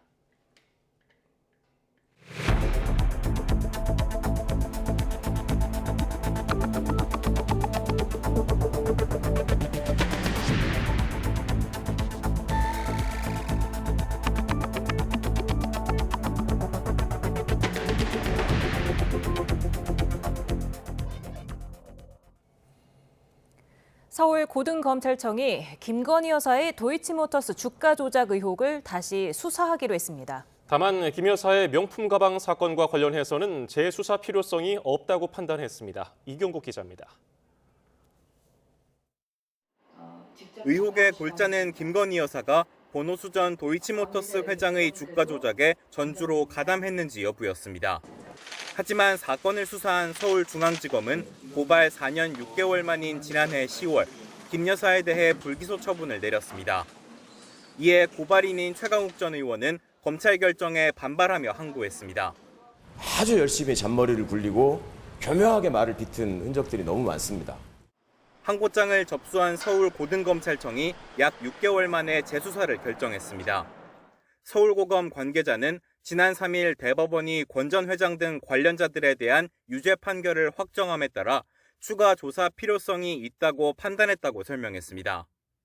중앙지검이 이미 불기소 처분을 내렸던 만큼 공정성 문제 등을 고려해 이번엔 서울고검 형사부가 직접 수사를 맡기로 했습니다. 재수사 기간이 정해져 있진 않지만 서울고검은 신속히 사건을 수사한다는 방침입니다. 과거 김 여사 조사 방식을 두고 특혜 논란이 불거졌던 만큼 김 여사 소환을 검토할 가능성도 있습니다. 다만 서울고검은 이른바 명품 가방 수수 사건에 대해서는 재수사 필요성이 없다고 판단해 지난해 이루어진 불기소 처분에 대한 항고를 기각했습니다. 김 여사를 고발했던 인터넷 매체 서울의 소리 측은 재고발이나 재항고하는 방안을 검토하고 있습니다. YTN 이경국입니다. 윤석열 전 대통령 부부와의 친분을 바탕으로 이권에 개입한 혐의가 있는 건진법사 전선백 씨를 둘러싼 의혹이 커지고 있습니다.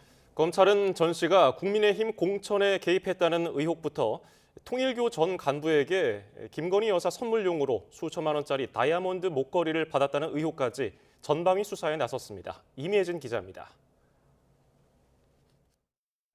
건진법사 전성배 씨를 둘러싼 의혹이 일파만파 커지며 검찰 수사도 속도를 내고 있습니다.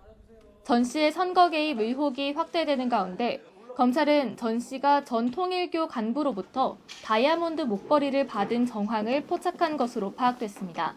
전 통일교 세계본부장인 윤모 씨가 지난 2022년 전 씨에게 김건희 여사 선물용으로 수천만 원대 목걸이를 건넸다고 검찰에 진술한 것으로 전해졌습니다. 이에 대해 전 씨는 목걸이를 잃어버렸고 김 여사에게 전달한 적도 없다는 취지로 진술한 것으로 알려졌습니다. 전 씨는 지난 2018년 지방선거 당시 경북 영천시장 자유한국당 예비후보로부터 1억 원을 받고 공천에 관여한 혐의로 재판을 받고 있는데 검찰은 이 시기 별다른 직업이 없던 전 씨의 부인 계좌에 수억 원이 입금된 사실도 확인한 것으로 전해졌습니다. 또 윤석열 정부가 들어선 직후인 2022년 지방선거 당시에도 전 씨가 대구와 서울 지역 구청장 후보 공천에 개입한 정황을 포착한 것으로 알려졌습니다. 검찰은 지난해 12월 전 씨의 주거지를 압수수색해 확보한 자료를 분석하고 있는데 특히 한국은행 표시가 붙은 5천만 원 신권의 출처를 찾는 데 수사력을 모으고 있습니다.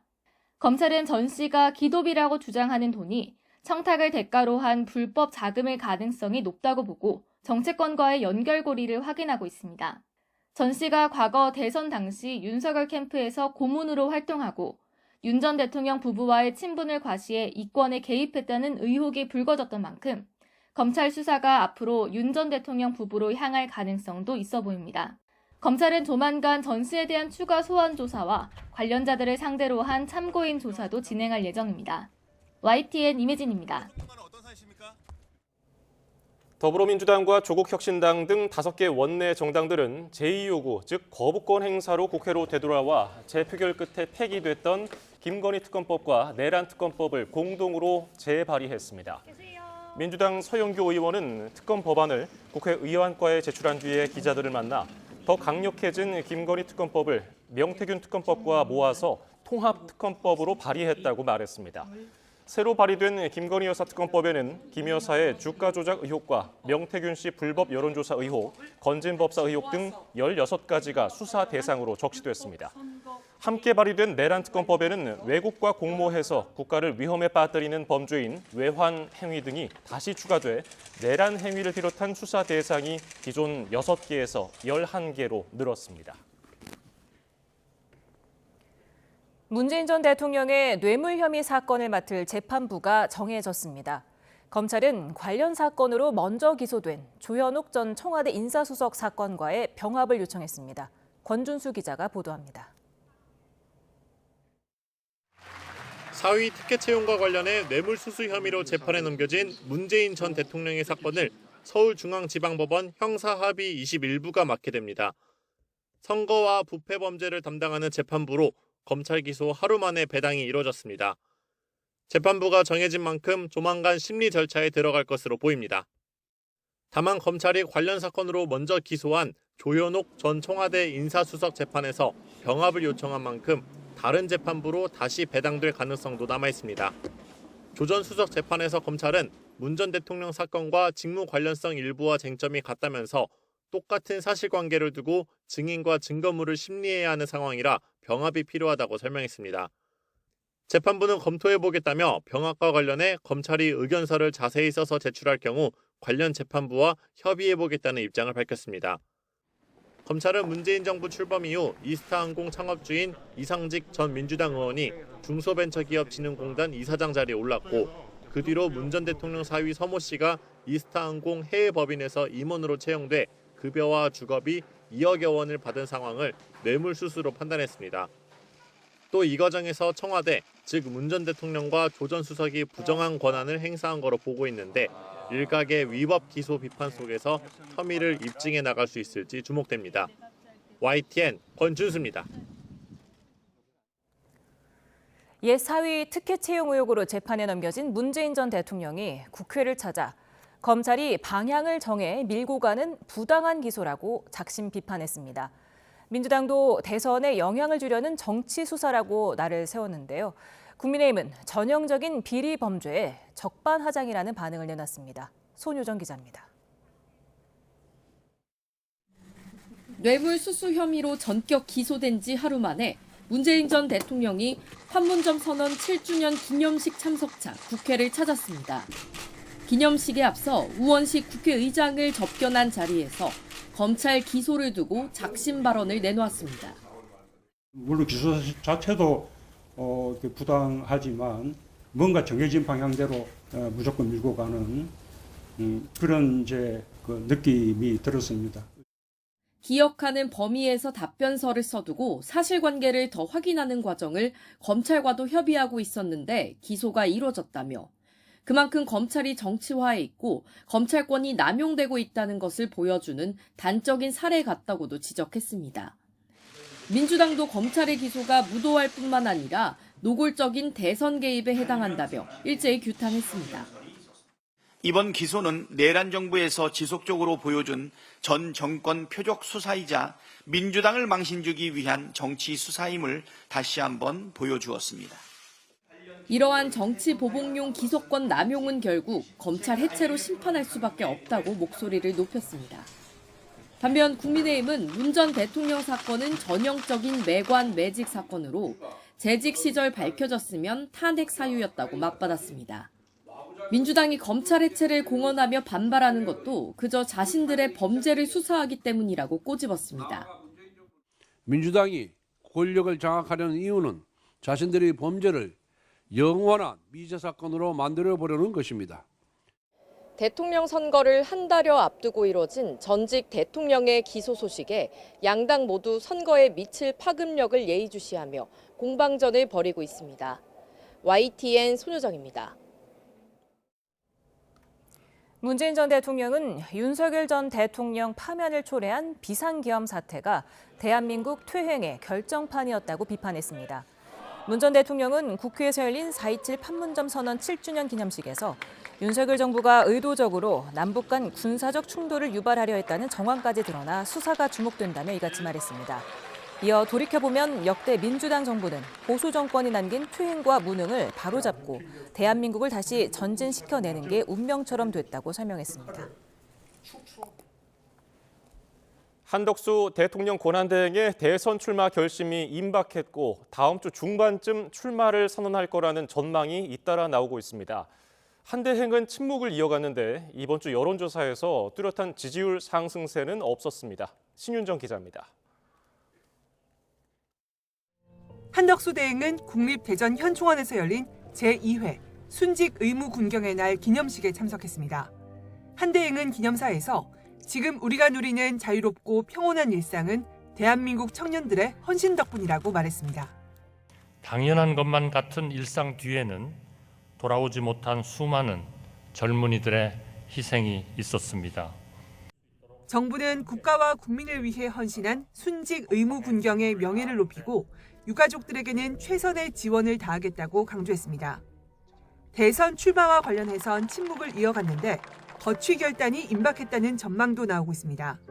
일부 언론은 한대행이 최근 주변 인사들에게 정치권 안팎의 출마 요구를 회피할 수만은 없다고 말한 것으로 전해들었다는 정부 관계자의 말을 보도했습니다. 29일 한대행이 주재하는 국무회의를 끝으로 오는 30일 출마 선언에 나설 가능성도 거론됩니다. 공직선거법에 따라 대선에 출마하려면 다음 달 4일까지 공직에서 물러나야 하는데 한미 2+2 통상협의 결과 등을 보고받은 뒤 국내외 현안에 대한 정부의 적극 대응을 당부하고 본격적인 대선 행보에 나설 거란 관측입니다. 총리실은 그러나 관련 발언과 전망에 대해 직접 들은 바가 없고 한대행이 한 발언은 아닌 것으로 보인다고 밝혔습니다. 한대행과 친분이 있는 주변 인사 역시 아직 출마를 결심한 상황은 아니며 혼자 고심을 이어가고 있는 것으로 보인다고 전했습니다. 이런 가운데 한 대행에 대한 장래 정치 지도자 선호도가 일주일 전보다 1%포인트 하락해 6%를 기록한 여론조사 결과가 나왔습니다. 선호도는 주춤했지만 국민의힘 내부뿐만 아니라 대선 경선에 나선 주자들도 단일화의 공감대를 형성하고 있어 한대행의 최종 결심에 영향을 미칠지 주목됩니다. YTN 신윤정입니다. 방송 연설에서 비상계엄 사태와 수직적 당정 관계를 비판하며 공개 사과를 했던 윤희숙 여의도 연구원장 발언으로 당내 묘한 파장이 일고 있습니다. 당 지도부는 전반적으로 공감한다며 탄핵의 강을 건너자는 목소리에 힘을 실었는데 일각에서는 사과를 강요한다는 불만도 터져나왔습니다. 김철희 기자입니다. 국민의힘 정강정책 연설에 나선 윤희숙 여의도 연구원장. 지난 4년 동안 당의 행태를 조목조목 짚으며 고개를 숙였습니다. 윤석열 전 대통령 심기를 경호하느라 당이 목소리를 내지 못해 처참한 계엄 사태가 터졌다고 토로하는가 하면 대통령의 심기를 살피며 2명의 당대표를 강제로 끌어내렸고 당대표 경선에 출마한 후보를 눌러앉히기 위해 수십 명의 국회의원들이 연판장을 돌리기까지 했습니다. 최근 윤 전 대통령 발언까지 규탄하며 변화와 혁신의 의지를 드러냈습니다. 파면당하고 사저로 돌아간 대통령은 이기고 돌아왔다고 말했습니다. 무엇을 이겼다는 건지는 모르겠지만 이후 당 지도부는 발언 내용을 사전에 상의하진 않았다면서도 취지에는 전반적으로 동의한다고 힘을 실었습니다. 저도 지도부 일원으로서 건강한 당정 관계를 구축하지 못한 점에 대해서는 깊은 책임을 통감하는 바이고. 안철수 대선 경선 후보 역시 SNS에 윤 원장의 사과와 참여에 깊이 공감한다며 말이 아닌 실천까지 나아가겠다고 강조했습니다. 김문수 후보는 변화를 위해 발버둥 치지 않으면 국민에게 죄를 짓는 것이라는 말은 윤 원장의 절박한 심정에서 나온 것 같다고 평가했는데 민주당의 입법 독재 등 여러 측면을 살펴야 한다며 당장 사과는 함께할 수 없다고 선을 그었습니다. 김 후보 캠프에선 개인에게 사과하라거나 탄핵의 강을 넘어라고 계속 강요하는 건 부적절하다는 불만의 목소리도 터져 나왔습니다. 탄핵을 강을 건너느니 바다를 건너니 그런 식의 현란한 수사로 해결될 문제가 아닙니다. 개인적인 정치적인 욕심에서 하는 주장이라고 봅니다. 계엄 사태에 사과한다 윤희숙 여연원장의 발언은 대선 본선 승패를 가를 중도층의 민심을 달래기 위한 포석이란 분석도 나옵니다. 다만 당원 투표가 절반이 반영되는 2차 경선이 진행 중인 만큼 윤 원장의 연설이 내키지 않는다는 반응도 나오는 것으로 보입니다. YTN 김철입니다. 국민의힘이 대선 2차 경선 당원 투표에 참여할 선거인단을 76만 5,773명으로 확정했습니다. 호준석 대변인은 당 선거관리위원회 회의 뒤 책임 당원 모두와 1년 안에 한 번이라도 당비를 낸 일반 당원이 대상이고 여기에 탈당 현황 등을 반영했다며 이같이 밝혔습니다.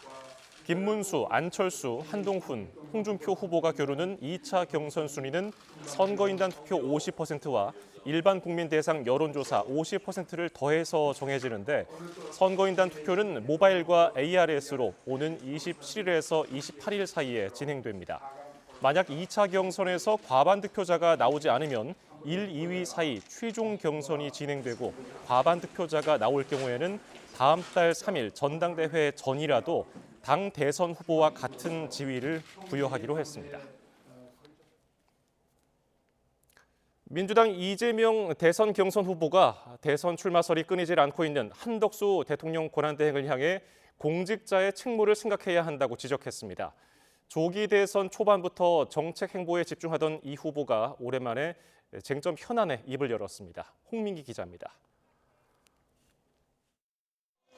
주말 호남권 순회 경선을 앞두고 전북 광주를 거쳐 전남을 방문한 이재명 대선 경선 후보. 한덕수 권한대행의 출마설을 둘러싼 취재진 질문에 이렇게 답했습니다. 제가 링 위에서 예선전을 치르고 있는데 심판이 자꾸 선수를 뛸 듯 말 듯 해가지고 많이 혼란이 있는 건 사실입니다. 이어 한 대행이 공직자의 책무가 무엇인지를 언제나 깊이 생각해야 한다고도 쏘아붙였습니다. 최근 정책 행보에 집중하며 전국 현안 언급을 피하던 모습과 달리 한 대행 출마설엔 공개 비판의 목소리를 낸 겁니다. 이 후보는 또 김건희 여사 연루 의혹을 받는 도이치모터스 사건을 검찰이 재수사하기로 한 것을 두고도 주가 조작이 처벌받을 사안이라는 걸 모르는 국민이 누가 있겠느냐며 검찰이 개선될 수 있는 조직이란 걸 조금이라도 보여주길 바란다고 뼈 있는 말을 남겼습니다. 이 후보는 재해보상 현실화와 양곡관리법 개정을 통한 쌀값 안정화 등 이른바 농업 강국 공약을 발표하며 정책 행보 역시 이어갔습니다. 특히 제4기 스마트 신도시 개발과 서울 노후도심 재개발 재건축 진입장벽 완화 등 적극적인 부동산 공급 정책을 예고하며 수도권 부동산 민심을 공략했습니다. 국회에서 열린 4.27 판문점 선언 7주년 기념식에서 문재인 전 대통령을 만난 김경수, 김동연 후보는 일제히 검찰의 문 전 대통령 기소를 거세게 비판했습니다. 김경수 후보는 정권교체 이후 검찰의 수사 기능을 완전히 해체해야 한다고 주장했고 더 이상 검찰에게 수사 기능을 맡길 하등의 이유가 없음을 다시 한번 확인시켜 주었습니다. 김동연 후보도 검찰의 기소청 축소, 공수처 확대 개편 등 검찰개혁 공약을 발표했습니다. 무소불위한 검찰의 권한 분산과 견제로 무절제한 수사 만능주의, 수사권 남용을 방지하고 민주당이 최대 결집과 최대 투표를 위해 공을 들이는 호남에서 이재명 후보가 한덕수 권한대행을 정조준에 바짝 날을 세운 데는 적잖은 의미가 있다는 해석도 나옵니다. YTN 홍민기입니다. 40일 정도 남은 제21대 대통령 선거를 앞두고 YTN이 대선 민심 여론조사를 실시했습니다. 민주당 이재명 경선 후보가 범보수 후보 누구와 붙어도 50% 가까운 지지율로 선두를 달렸는데 한덕수 대행이나 국민의힘 홍준표 후보와 붙었을 때 격차가 상대적으로 적었습니다. 정인용 기자입니다. 차기 대선에서 민주당과 국민의힘, 개혁신당 후보 3명이 출마했을 때 누구를 선택할지 물었습니다. 민주당 이재명 대선 경선 후보가 범보수 어느 후보와 맞붙어도 20%포인트 이상 격차를 내며 1위를 차지했습니다. 한덕수 권한대행이 출마했다고 가정했을 때 이 후보는 49%, 한대행 29%, 이준석 후보 7%로 나타났고 국민의힘 홍준표 후보 역시 이재명 후보를 상대로 한대행과 같은 차이를 보여 두 사람이 가장 적은 격차를 드러냈습니다. 이재명 후보는 나머지 범보수 후보들과는 차이를 더 벌렸는데 김문수 후보 대결에선 각각 49% 대 26%, 이준석 후보 7%였습니다. 이 후보는 한동훈 후보와는 48대 22로 앞섰고 안철수 후보와는 48대 21로 가장 큰 차이를 보였습니다.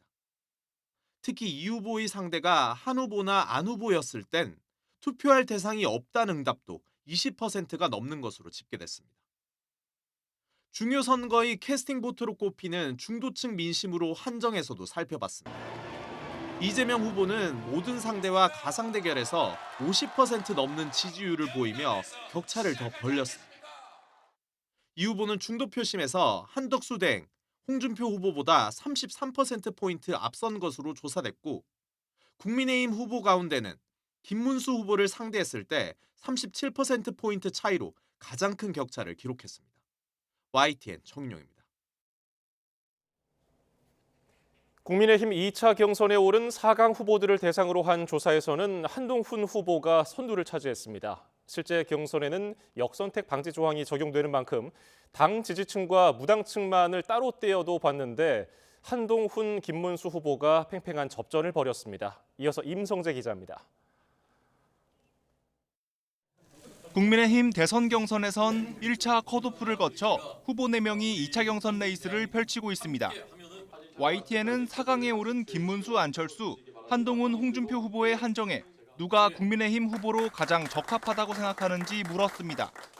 그 결과 한동훈 후보가 19%를 기록해 국민의힘 대선 경선 후보 중 1위를 달렸습니다. 뒤이어 홍준표 16%, 김문수 14%, 안철수 후보는 12%를 기록했습니다. 이번엔 국민의힘 지지층과 무당층을 따로 떼어 살펴봤습니다. 2차 경선에서 당원 투표 50%, 국민 여론조사 50%를 반영하고 민주당 등의 지지자를 빼는 이른바 역선택 방지 조항을 넣은 점을 고려해 본 겁니다. 이 경우 김문수 후보와 한동훈 후보가 25%로 동률을 기록했고 홍준표, 안철수 후보 순으로 뒤를 이었습니다. 자신의 지지 정당이 국민의힘이라고 답한 응답자로도 좁혀봤습니다. 여기선 김문수 31%, 한동훈 29%를 기록해 오차 범위한 접전을 벌였습니다. 그 뒤를 홍준표, 안철수 후보 순으로 추격했습니다. 국민의힘 지지층과 무당층 이 가운데서도 보수 진영의 전통적인 강세 지역으로 꼽히는 대구 경북 지역의 민심도 들여다봤습니다. 홍준표 후보가 30% 지지율로 가장 앞섰고 김문수, 한동훈, 안철수 후보가 뒤를 잇는 것으로 조사됐습니다. 이번 조사는 YTN이 여론조사기관 엠브레인 리퍼블릭에 의뢰해 지난 23일부터 이틀 동안 전국 유권자 1,004명을 대상으로 전화 면접 방식으로 진행됐습니다. 표본 오차는 95% 신뢰 수준의 플러스 마이너스 3.1%포인트이고 전체 질문지를 포함한 자세한 사항은 중앙선거여론조사심의위원회 홈페이지를 참조하면 됩니다. YTN 임성재입니다.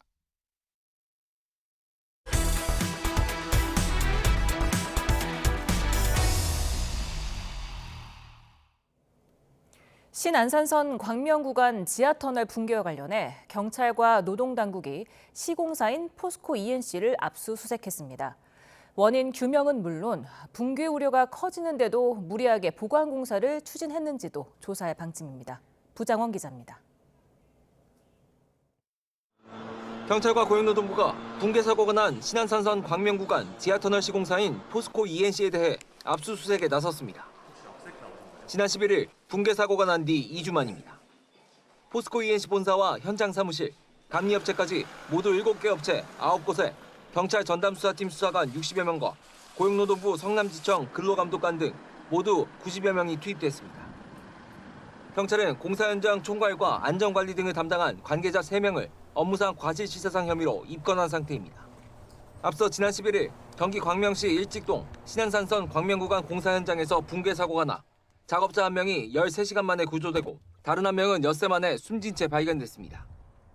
이후 사고가 나기 전 붕괴 조짐을 보인 정황이 잇따라 드러났는데 YTN 보도를 통해 최초 신고 당시 이미 기둥이 파손된 상태였고 내부 공간에 변형이 있었던 것으로 확인됐습니다.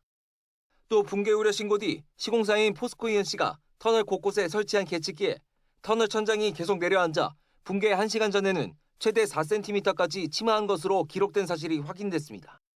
내부 CCTV를 캡처한 사진에서도 신고 뒤 실제 사고가 나기까지 터널 천장 균열이 심해지는 등 점차 상황이 악화한 정황이 담겼습니다. 공사 일지까지 허위로 작성됐다는 의혹도 나오는데 경찰과 노동당국은 압수수색을 통해 확보한 자료를 바탕으로 무리하게 보강 공사를 추진했는지 등 관련 의혹 전반을 확인할 것으로 보입니다. YTN 부장원입니다. 사망자가 나온 창원 NC파크 구조물 추락 사고에 대해 경찰이 오늘 오전 10시부터 5시간 동안 전북에 있는 창호 시공업체를 압수수색했습니다. 경찰은 설계 도면 등 관련 자료를 확보해 분석하고 있습니다. 음주 뺑소니 사고로 재판에 넘겨진 가수 김호중 씨가 2심에서도 징역 2년 6개월의 실형을 선고받았습니다. 재판부는 김 씨의 죄질이 불량하고 범행 후 정황도 좋지 않다며 원심과 같은 판결을 유지했습니다. 차정유 기자입니다. 가수 김호중 씨는 지난해 5월 음주운전을 하다 뺑소니 사고를 내고 운전자 바꿔치기를 시도한 혐의를 받고 있습니다. 김 씨는 음주운전 사실을 계속 부인하다가 범행 열흘이 지나고 나서야 시인했고 혐의 어떻게 소명하셨습니까? 죄송합니다. 반성하겠습니다. 죄송합니다. 1심 재판부는 죄책감을 느꼈는지도 의문이라며 김 씨의 징역 2년 6개월을 선고했습니다. 항소심 과정에서 김 씨는 선처를 호소하며 여러 차례 반성문까지 제출했지만 2심 법원은 김 씨 측과 검사의 항소를 모두 기각하고 1심과 같은 판결을 유지했습니다. 김 씨의 죄질이 불량하고 사고 후 정황도 좋지 않다는 겁니다. 재판부는 실제 운전자가 김 씨로 밝혀진 후에도 차량 블랙박스 등 증거를 적극적으로 없애려 했다고 지적했고 원심이 판단한 형량이 합리적인 범위를 벗어났다고 보이지 않는다고 덧붙였습니다. 운전할 수 없을 정도로 술을 마시지 않았다는 김 씨 측의 주장도 받아들이지 않았습니다. 재판부는 음주 전후 차량 주행 영상, 보행 상태에 대한 국과수 감정서에 비춰보면 김 씨가 마신 음주량이 상당해 보이고 단순히 휴대전화 조작으로 사고를 냈다고 볼 수 없다고 판단했습니다. 법원은 김 씨의 음주 사고를 은폐하는 데 관여한 소속사 대표와 본부장에게 각각 1심과 같은 징역 2년과 징역 1년 6개월을 선고했습니다. 김 씨 대신 허위로 음주운전을 자수한 매니저에게는 집행유예형이 유지됐습니다. YTN 차정은입니다. 일본이 트럼프 관세가 자국 내 미칠 파장에 대비해서 기업 자금 지원 등 긴급 대응 패키지안을 시행하기로 했습니다. 이런 가운데 미국과의 관세 협상에서 농산물 수입 확대안을 카드로 검토하고 있지만 농가가 입을 타격을 놓고 여전히 내부 이견이 큽니다. 도쿄 김세호 특파원입니다. 총리를 비롯해 강요 전원이 참석한 관세 종합대책본부 회의. 일본 정부는 회의에서 미 관세의 영향을 받는 기업을 위한 긴급 대응 패키지를 확정했습니다. 우선 중소기업, 농업의 자금을 지원하는 일본 정책금융공고의 이용 요건을 완화하고 관세로 실적이 악화한 기업에는 대출 금리를 인하하는 데 이어 세금 납부도 유예하도록 했습니다. 또 기업의 휴업수당 일부를 국가가 부담하는 고용조정조성금 적용 문턱도 낮춥니다. 関税措置の影響を受けて不安を感じている企業や国民の声を積極的に伺い、パッケージの施策を的確に届けていくことで、引き続き必要な支援に万全を期していただきますようお願い申し上げます。 이와는 별도로 미국의 관세 조치의 재검토를 요구하는 일본은 미국쌀 수입 확대, 옥수수 등의 무관세 수입을 협상 카드로 제시할 것으로 알려졌습니다. 다만 이에 대해 정부와 여당 내에서는 반대 목소리가 여전히 이어지는 등 이견이 표출되고 있습니다.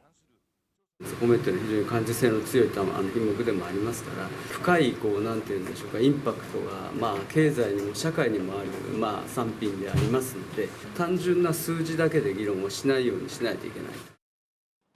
오는 7월 참의원 선거를 앞두고 자칫 농민들의 거센 반발을 우려한 측면도 큰 것으로 보입니다. 일본이 미국의 양보를 얻는 것 이외 협상 카드를 마련하는 과정에서 자국 내 이해관계를 어떻게 조율할지도 주요 과제가 될 것으로 보입니다. 도쿄에서 YTN 김세호입니다. 도널드 트럼프 미국 대통령이 관세 협상에서 군대 문제를 다루지 않을 거라며 방위비와 관세 문제를 별도로 논의할 것임을 시사했습니다. 트럼프 대통령은 현지 시간 24일 백악관 기자회견에서 관세 협상에 대해 미국은 45년, 50년 동안 세계 역사상 그 어떤 나라도 경험하지 못한 갈취를 당해왔다고 말했습니다. 또 다른 나라들은 미국을 갈취해 부자가 됐다며 미국이 다른 나라의 군대를 돌봐주고도 무역에서 공정한 대우를 받지 못하는 국가들이 있다고 주장했습니다.